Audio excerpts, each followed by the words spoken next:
fine. I hit recording in progress, and I wanted to check in with you and see if there were things that stood out for you all in chapters 5 and 6 before I ask my normal obnoxious questions. So maybe there's things that you enjoyed or that really like kind of piqued your interest in chapters 5 or 6, or we can go backward if you'd like.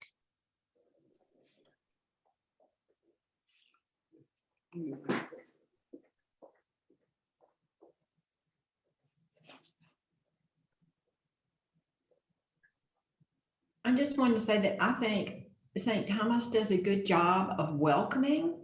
I mean, there are always things that can be tweaked, but I think on the whole, we do a really good job of welcoming. I don't know how much inviting we do at all. And I think we could probably do more in the way of connecting to make sure people don't leave through the back door. But I think particularly during the pandemic, the vestry's been making an effort to do that. Thank you. Yeah, maybe that's a good question to ask, Kathy. What are ways you perceive, and we're a small group and that's okay, but what are ways you perceive that we do invite people? Because the I is like, you know, that's the community cast.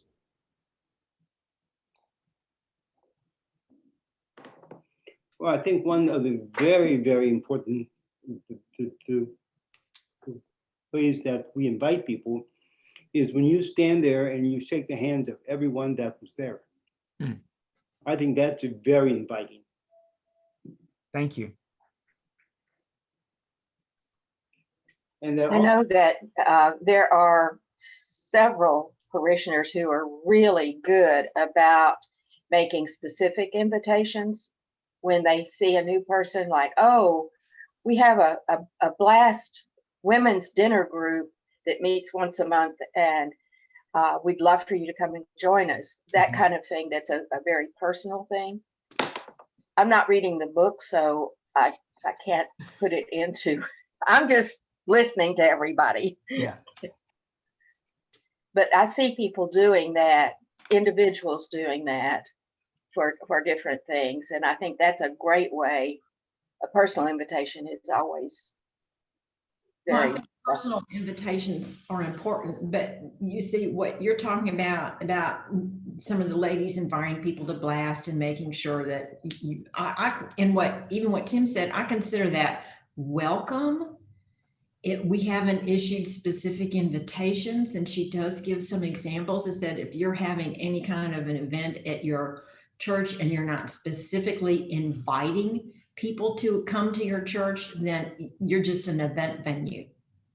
And that's something that I don't think that we necessarily consciously do, like our art events to send. I mean, we do send things out, but we never say, we'd love to see you at church on Sunday.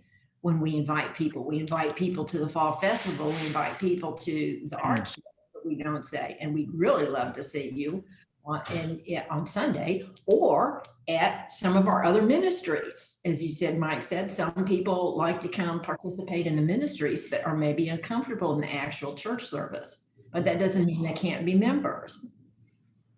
Yeah, I think that's fair, Kathy. I mean, I noticed that, you know, we do have new people from the community every time we do a food distribution, right? And we put those out in magazines and people respond to them, actually.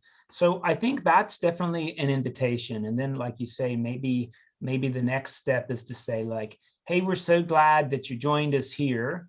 And, you know, we have services on Sunday if that's something that nourishes you. And maybe that's all we need to say. But it is just that mention, like, hey, we also would be grateful to worship with you because it's so fun to serve with you. You know, the other invitations I see, right, is like, I did 2 funerals yesterday for people I don't know. And I do perceive the community knows increasingly that invitation's there, that we will celebrate your funeral, whether you go to church or not. I mean, I think I could be wrong, but I think the grapevine knows that. Is there any way that when we do food distribution, we can put, say, a card or a piece of paper in there that says, you know, welcome? Yeah, and maybe that is just a small piece of propaganda that we can make, Tim, that is just like, hey, our service times, what you could expect, or have a look at our YouTube site, which is fixed, so like I can print that on a card because the URL is not going to change, like have a look at it, join us electronically and see if this is, nourishing for you. That makes sense. And maybe that's something I can give people when I do their funerals, it seems like not a bad idea. And, we do things like the fall festival. We have these runs here. Like we had a run here yesterday morning. Nobody even knows that, but we did. So we are, I think, a pretty good community center, but like you say, maybe there's just this extra step of saying, we're so glad you use our facilities. And if we can, be part of your spiritual journey, here's some ways we do that. Yeah, that seems like a good add-on. Now, Carolyn, I think you were getting ready to say something. Okay, this is a first for me to try this. Can you hear me? Yes. Oh, yay. All right. I was going to say exactly what Tim said, that I thought as we give food distribution bags to have that included. I know it's going to take a lot of paper to do that, but I think that is to have it in hand, something that has our information on it and telephone numbers and email address, all of that, I think is very helpful, I think, for new people. Okay, so Carolyn, you're saying when we give people who are when we give people food, we also give them propaganda. Yes. I guess propaganda is a I guess propaganda is it's not a word I use easily in connection with church, but at any rate, yes, and let them use it as they will. Yeah. Well, I sort of think that, if you don't mind me saying, in Lent, I mentioned this bit that there's this really meaningful phrase, God help me accept the truth about myself, no matter how beautiful it is. And to me, that's like righteous propaganda. We're asking people to really change their mind about something, right? Yes.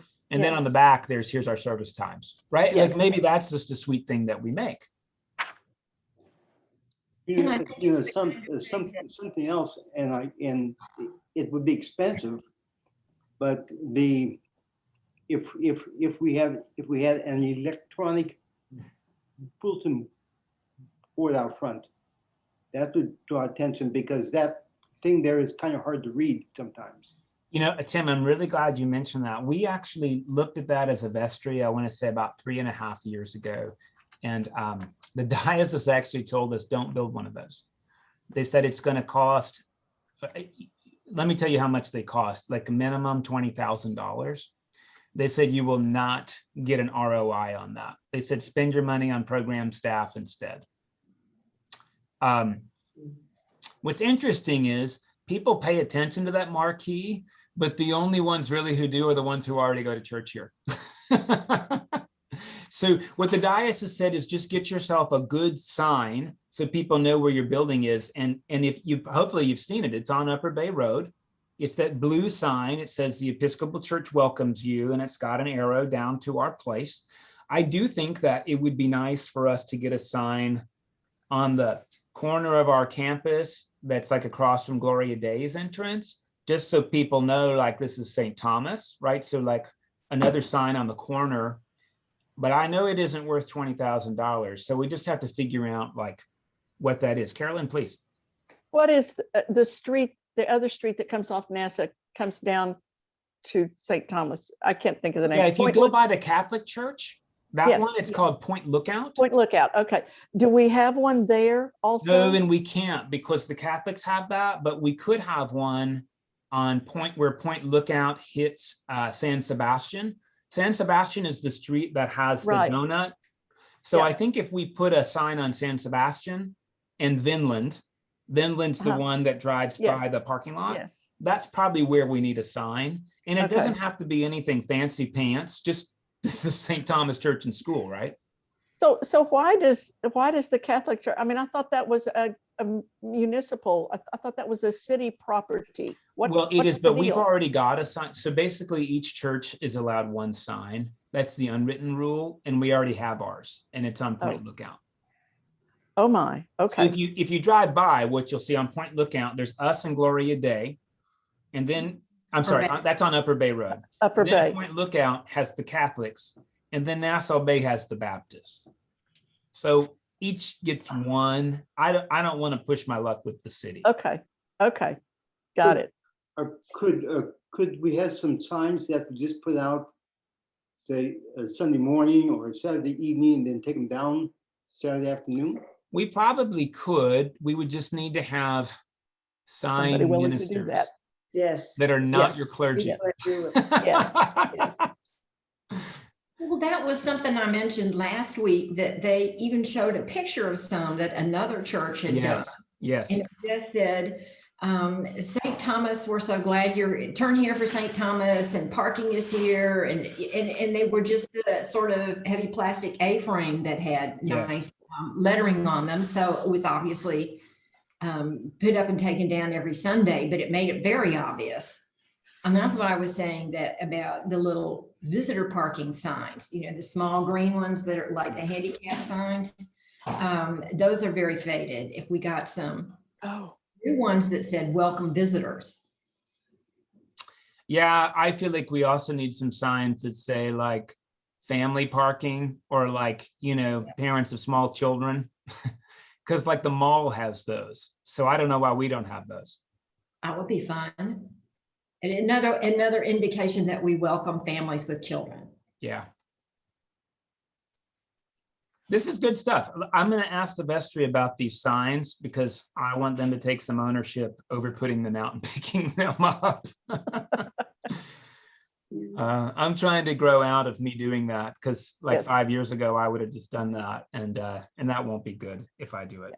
Well, it's not really a good good use of your time. And this needs to be a whole parish-wide effort, so that gives other people a chance to shine and Well, I participate. think that's the real key, so that it can be sustainable. And maybe there's people who, you know, coming to services may not even be their thing, but putting signs out is.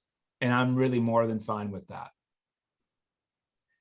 Let me ask you about chapter 5, because she talks a lot about creativity and connection, right? And so I get that there's a tension sometimes, and the creativity doesn't feed everybody's spirit. I'm going to give you a case in point, and I'd like to hear your wisdom on it, actually. You know, we've been doing Write 1 every other week at both services, and Write 2 every other week at both services. And today somebody said to me, hey, we're voting for Write 1 to be every 8 o'clock every week. And I said, well, I don't know if we're going to do that or not. You know, like, I think it's really nice everybody gets to experience the prayer book. And the person said, well, we like to come in and just do it all by rote. And that's been our service for the longest time. And we want to be able to do it. And so I heard that, and it's not a criticism, but like, okay, so maybe creativity doesn't feed your spirit. And I'm wondering what your response is to that. Like, I get that there's a comfort groove and there's something comforting about the same words every week. I get that. It doesn't feed my spirit at all, but it does other people. And I'm wondering, like, when does this work for you? And have you ever been like rubbed against, like something happened in a service and you were like, ooh, that's like just too much. Like, I liked it the other way. I love the creativity part. I do? I really, yeah, I really, but that's just me. So I don't know how other people feel, but it's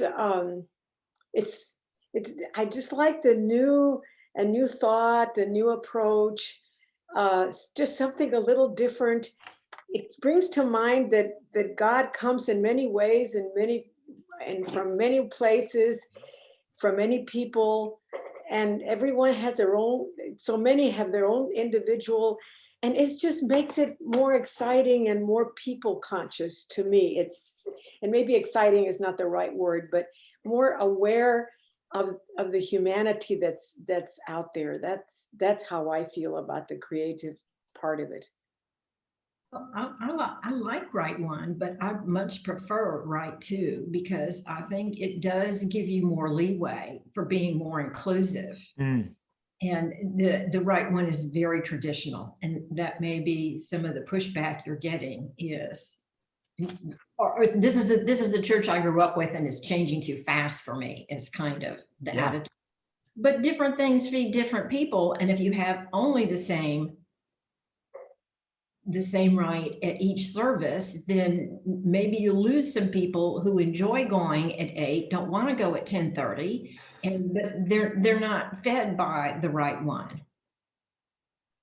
I think alternating gives everybody a chance. well, that was my pastoral vision for it. But I do understand that, I try to err on the side of like new lenses are really nourishing for me, but I get that isn't for everybody.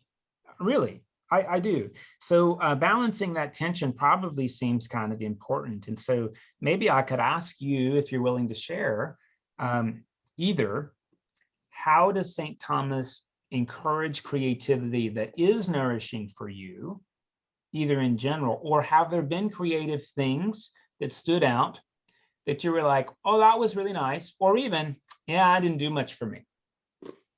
I'm really open on that question. Well, I think the things we have Sunday morning, things we have the Wednesday morning are extremely creative. And that shows an involvement in people.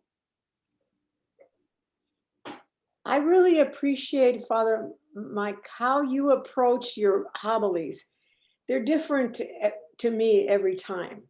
You're not repeating yourself. And I don't mean that in a critical way, but you have a sense of creativity in your writing and when you give your homilies that I really like a lot and have great appreciation for that approach from you. And I don't know if that makes sense to you, but I really appreciate it.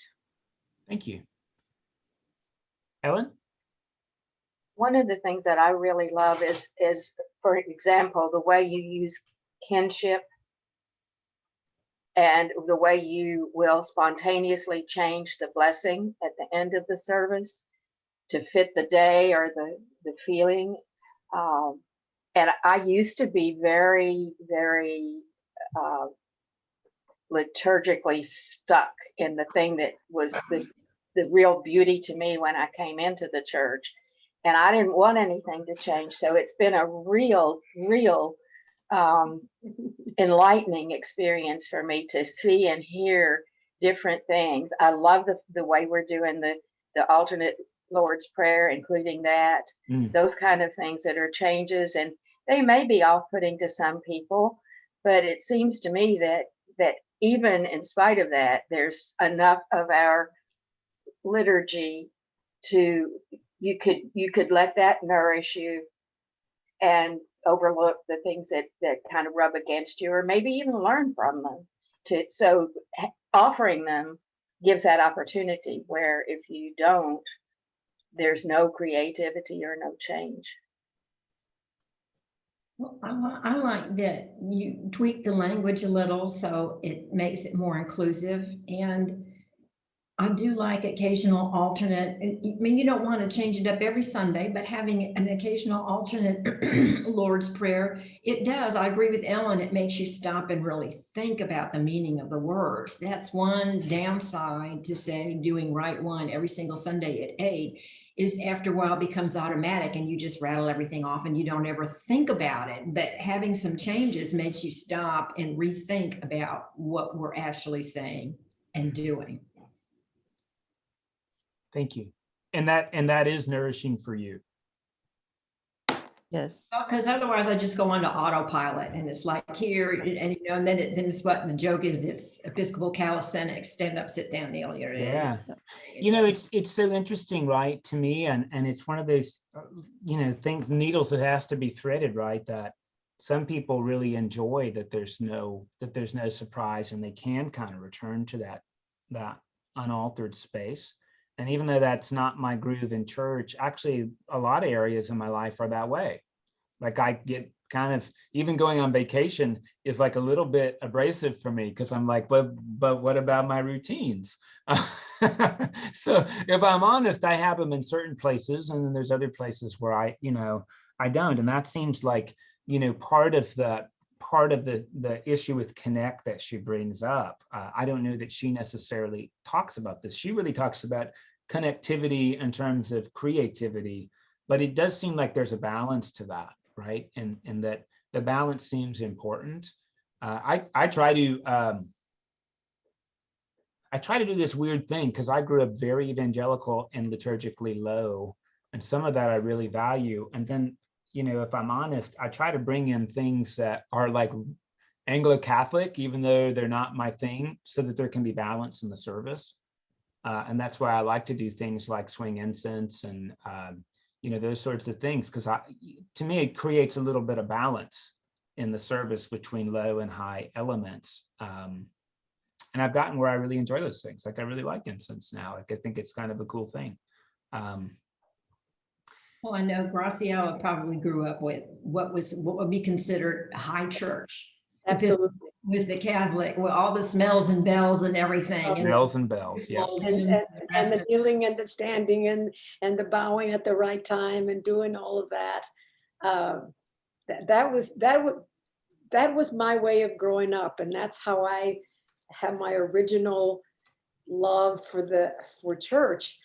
But it's very comforting because we grew up with it. And I understand it could be off-putting for people who grew up in a totally different tradition, but having it sometimes goes back to, okay, we're trying to nourish everybody. Yes. And maybe you don't like broccoli, but somebody else loves it, kind of thing. So you don't serve broccoli every day, but you do have it sometimes. But there's always the parts of the Mass, the time for communion, the time for saying the Lord's Prayer. Yes. The times that we are truly together as one. So those are beautiful also. And we're all doing the same thing. There's just a lot of beauty to me in the diversity of conducting a Mass in that fashion. So thank you. I appreciate it, Mike. Thank you. Let me ask you about this. In chapter 6, she talks about the issue of complacency. And, to me, this really relates to creativity, because sometimes what we say is, well, our church welcomes you. And what we really mean is our church welcomes you to act exactly like we do. And, that's an interesting tension, right? Who are we welcoming? And what are we actually welcoming people to do? Because if we are only welcoming people to do things that we already do and appreciate, then really what we're doing is we're saying, here's an invitation to conformity. Well, that was I like that she has little insets from other priests and administrators in different churches. And there was one in New York City who said, well, we can't get our church to grow. We've approached every Episcopal in the neighborhood. And he kind of looked around and said, this is one of the most diverse places and a very populous place. And if you're only targeting people who are already Episcopalians, then you're missing out. Yes. But then that goes back to, you have to have some variety, because people come from different backgrounds and different things feed different people.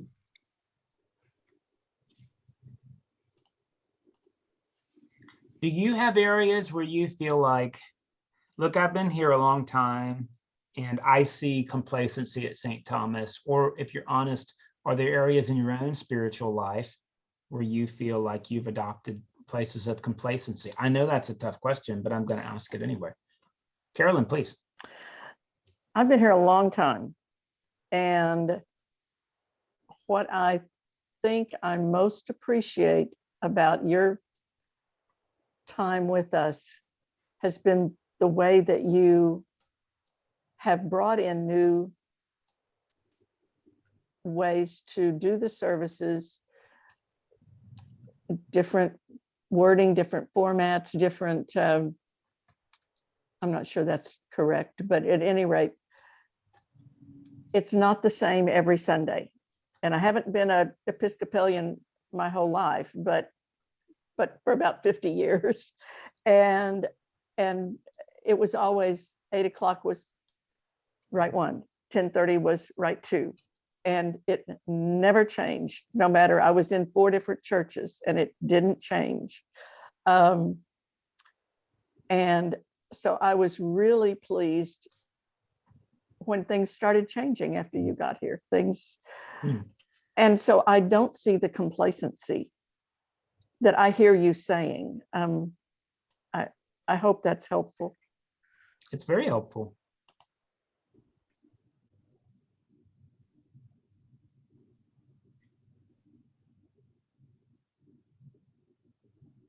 And maybe as a follow-up, are there areas where it's like, oh gosh, I wish we would just do something different about blank, even if it's not completely right? I mean, she sort of says in the chapter, right, get started, make mistakes. Are there mistakes that we need to make?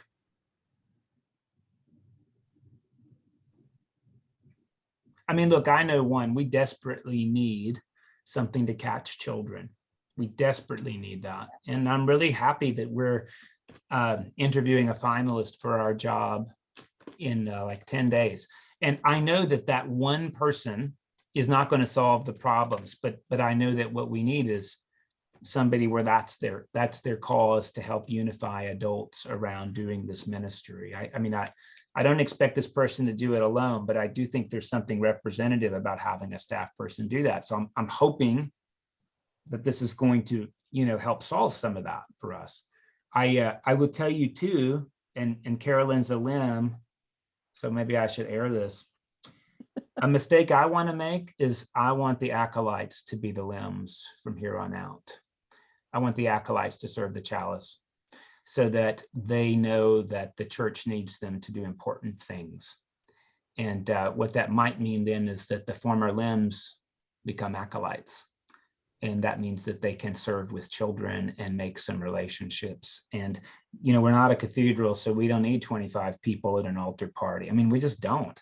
It's meaningful to serve communion, which is why we should give it to the people who need meaningful work the most, is kind of what I think. Is there a problem with having the youth be limbs? Not if I get them licensed by the diocese. Okay, because which I will knew do. I knew we had to go through that, and I wondered if there was an age requirement or. No, I mean, I'll tell you what's interesting. And I don't know if I should do this on video. I was talking to somebody about it this morning. Somebody said, actually one of my biggest moments in church like ever was on like maybe Ash Wednesday when one of the day school kids held the chalice for us. And we were at the rail and she got down on her knees intentionally to make it easier for us to see and hold the cup. And she scooted on her knees around to make it as accessible as possible. And, and I think they're right. And my experience is that kids actually are more careful than adults. I think because they know it's an adult job. Like they know that. And here's the real crazy part, Carolyn, and I might get in trouble, and that's okay. I think we're the only Episcopal school in the diocese where children serve the chalice to each other. I've been to Episcopal high school, and parents serve the chalice, not children. And I sit and think about what message that is affirming, and it's the wrong one. Agree. So I'm happy to be wrong on this. And maybe this is my creativity, but I'll tell you this interesting bit is that not all of our school kids go to church anywhere, but many of them, if they go to church, they go here. And so I got this wild idea that I just invite all of them to be acolytes and see if they'll do that. Then there's something for them to do, and then their families may come too. So this is my my new creative bent is how do I get families involved through their children having leadership jobs, so that children say at the end of the day, look, the church didn't just want me to be a show pony and like show off that we have children. The church gave me real jobs. How about having them read? Yeah, we have our fifth graders read sometimes, Tim, and it's a great idea. And that's probably another broadcast I need to make to the, especially fourth and fifth graders. Hey, and their parents really, hey, we have this opportunity for children to read on Sundays and to read in public. And this is a great educational skill, and it also upholds the worship and the virtues and the values of the school. So do you want to do that? That's a great idea.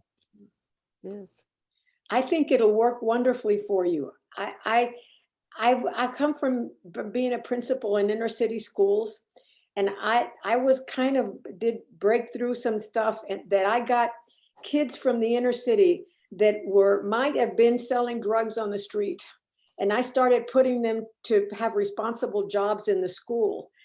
And by golly, they came through, and they did what needed to be done. Yeah. I remember one kid who was picking up papers in the hallway, and I said, honey, thanks for picking that up for us. And he said, well, it's our school, Miss Kawula. We have to take care of it. And he was one of those kids that was out on the street just doing whatever. So it works. Yeah. The other thing is they could be ushers. They could hand out the bulletin. Oh, yes. So there'd be all kinds of things for kids to do. And all of this is not an attempt to replace adults who are serving. It's an attempt to connect adults with kids. Yes. My hunch is that is really how you develop people spiritually, emotionally, is you connect kids with mature adults, not with other kids. They already have that. Yes. Right. But Mike, then another aspect would be, does that mean that the traditional acolyte jobs, which are just the students, like being cross-bearer and holding the candles, processing in, that maybe adults, we should have some adults sign up for that too? Yes, that's what the limbs get to do. The limbs get to become acolytes if they so choose and serve alongside children, so the jobs become one and the same job. So if you want to be a limb, good news, you'll also be carrying the cross or a torch. And by the way, What if you just want to carry the cross or the torch? well, then that's okay, because we only need one other chalice bearer, and so that means if you're an acolyte or you're an adult and you don't want to do that, then you don't have to do that. I'm trying to get our acolytes to do things like ring the Sanctus bells, and I'd love it if they'd become like incense swingers too, right? I mean, it just seems like that's kind of what she's inviting us to consider, is like, how do you connect people with meaningful work? The other thing she talks about in chapter 6, she says that you really should evaluate all of your programs and traditions on whether or not they, oh gosh, I can't read my own writing. That's embarrassing.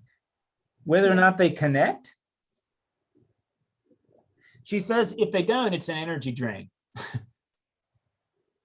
And that's an interesting thing. So I think it becomes this question like, hey, we have a couple things we do and some things we put to rest. I'll tell you, one of the things we put to rest was Vacation Bible School. And I'll tell you why we put it to rest. Nobody came to our church because of Vacation Bible School. And that isn't, of course, the only reason we do it. But our sensibility was that parents in the community were using Vacation Bible School as low-cost childcare. Yeah. And meanwhile, we have a school that offers high-quality childcare, and it supports the school that we run those. So it seemed like we're creating a natural conflict with our own mission by precluding a week of day school sponsored camp to have a VBS that was essentially drop and go. So what we tried was, we're going to do an evening VBS, and we're going to do it for families. So there's something for children and parents to do. We have one person sign up. One. I don't think any of us had any experience with an evening VBS. No, we were going to all be new to it together. And we actually planned it out. It was going to be art camp based. So there were going to be things that adults could do with their kids, or adults could do this while their kids did this thing, so that it could be family, and people didn't want that. There's enough information about what was going to happen, because I think I was kind of intrigued by the idea, but I said, I don't know what the heck is going on in this. And there really wasn't a whole lot published or that I found at the time. But Yeah. we haven't had one for years, and I think we've been just fine. Well, and maybe it's something that we want to try again, with the understanding is, hey, if signups don't happen, then we don't need to do it. But I will tell you, that's One why. night a week for 4 weeks or something. Yeah. So if you have other activities planned, maybe you miss 1 week, but you can do it another week. That's a good idea. I mean, and part of that is the creativity she speaks, but again, having evaluated, we used to have these crazy elaborate VBSs here, and you can see these pictures of these crazy decorations, and nobody joined the church after that VBS. Nobody. And of course, we know that is not the only reason we do it, but if it isn't connecting and it's taking a disproportionate share of resources and time, the question is it something we really want to sustain? And, we could argue it either way, but that's why we don't do it anymore. Is there any way that you can have VBS and require parents to attend with their children? Yes, and then you just have to be ready that it's going to be a much smaller deal, because here's what's happened in the last, especially 20 years. There's no such thing as parents that stay home from work anymore. Not really. This is a challenge we're having in lots of places, like including the thrift shop. It used to be that people would volunteer at the thrift shop because they were a single income family, but that is just off the table. I mean, I can tell you, out of the 58 families who go to the day school, there's 3 that have stay-at-home parents. Really? Wow. Well, a lot of parents would be working from home now, so they can alter their schedule. And they don't want to. Well, it would have to be an evening one if you want parents. So maybe we just call it family night. Yeah, and like you say, maybe family night happens during the summer, and it Right. happens once a week, not every night of a week. And you know. sometimes we have art projects, and maybe sometimes we do silly games, or, so there's a little bit of everything. And those are the kinds of things that say, hey, look, we believe in resurrection, so it's okay to have a burial, right? So that we can do new life and some other things. And so VBS is a controversial thing, because I grew up doing it every week as a kid. And, in the churches I grew up in, it was just a given. And when I got here, people liked the idea, but they were tired. And this, I think, is one of those things that she's really encouraging us to think through, how do we do that work and do it in a way that's connecting? If you were at the last 2 food distributions ago, a couple of families showed up, and they had all these young kids. There were 6 children, and we had way too many volunteers, but it was really kind of cool to kind of chill out as an adult and sit back and observe these children loading the cars. And most of us were able to enjoy that and not worry oh, I'm not doing anything, because we were there.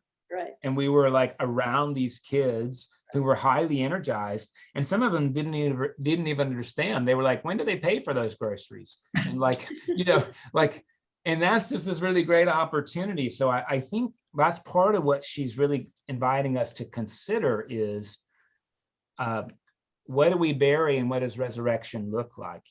Fall festival is one of those things we do.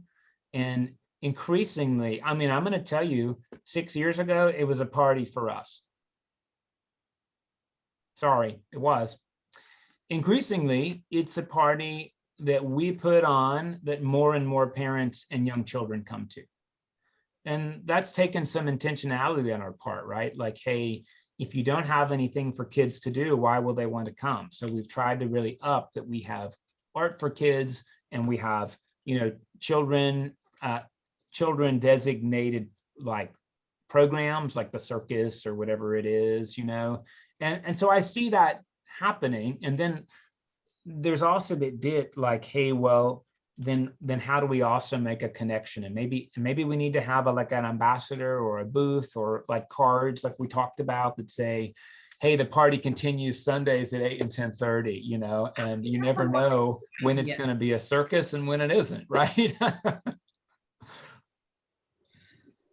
But I think gearing the fall festival more towards children and phasing out some of the things like the craft booths and the tabletop treasures and some of those kinds of things, which appeal more to adults and mean nothing to children. I think that's a good idea. And if we put flyers in the surrounding apartments, I think reaching out to families there, because we do have some relatively low, I don't remember all the pricing, but the wristbands were not that expensive to let the kids do any activity they wanted. Right. So that is an outreach to the neighboring community. I mean, they just have to walk across the street. So we may pick up some parishioners there. They may say, well, maybe we should check this out. And I think having a booth where we talk about St. Thomas and just have little flyers, or every time they buy a beer or buy lunch, because the lunch is a big attraction. That's a big draw. Hand them a little flyer about come worship with us. Yeah. That's something we haven't done that certainly this book raises as an opportunity for us to do. Yeah. Mike, I'm going to say the pastoral council. I know you don't have the pastoral council, but at St. Bernadette's, it was called the pastoral council. What is the goal of the pastoral council for gaining or wanting to add more people? I mean, how many people come, generally speaking? How many is it that you dream about? And what are those kind of numbers or kind of ideas? You've put your finger on a really good point, Graciela, and I'll tell you that I think the average person says we just want more people. We want more people, like we just want growth. Okay. And we all end up on different sides of this, but it does occur to me that the fastest thing that grows in your body is cancer, and it will kill you. So there's a difference between good growth and negative growth. Right. Right. And I sort of have this hope that more than anything, people will just know what kind of community this is, and it may not be for them at this point in their lives. There's this interesting data that I have, which is like pre-pandemic and even some during the pandemic. Pre-pandemic, we had, I kid you not, out of 52 Sundays, 51 Sundays, there was a visitor. Okay. Now, I'll tell you that not always did those visitors come back. And, I don't always know about how much you pursue folks. My personal comfort level is here's who we are, Right. and it might be for you. But if it's not, we're not going to try to, fit you into what we do.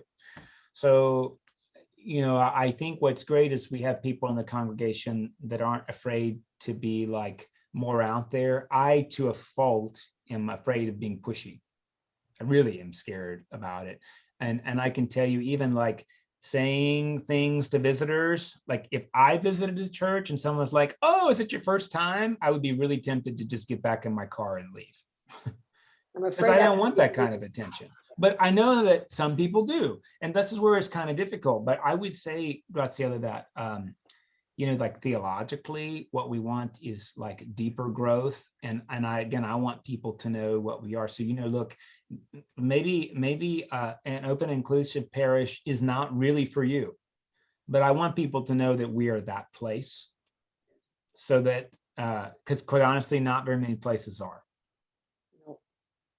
So we call that pastoral council. Really, we just call that the vestry. The vestry is the group, the governing body of the church. But in governance, their real job is financial scrutiny. But they also, we talk about mission, and basically we say, like, here are the ideas we have for the next couple of months. Like, what opportunities do you see?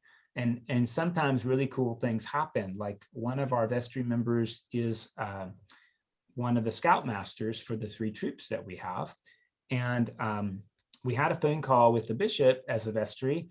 And this person said, hey, Bishop, like, there's Catholic scouting. And we get these emails all the time about opportunities for Catholic scouts. So why don't we have an Episcopal scout leader, like for all the Episcopal scout troops in the diocese?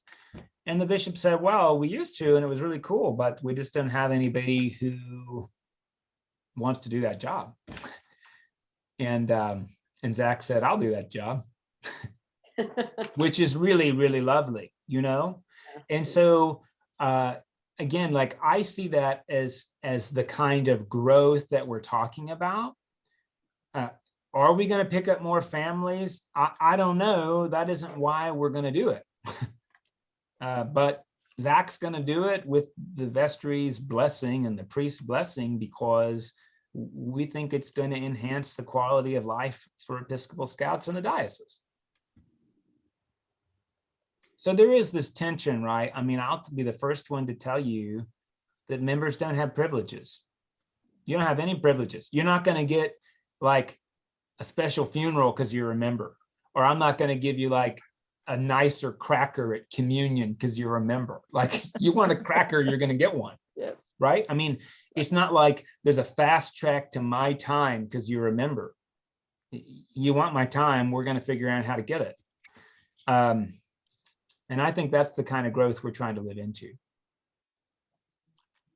I gotta go. Thank you, Carolyn. We're gonna say bye to.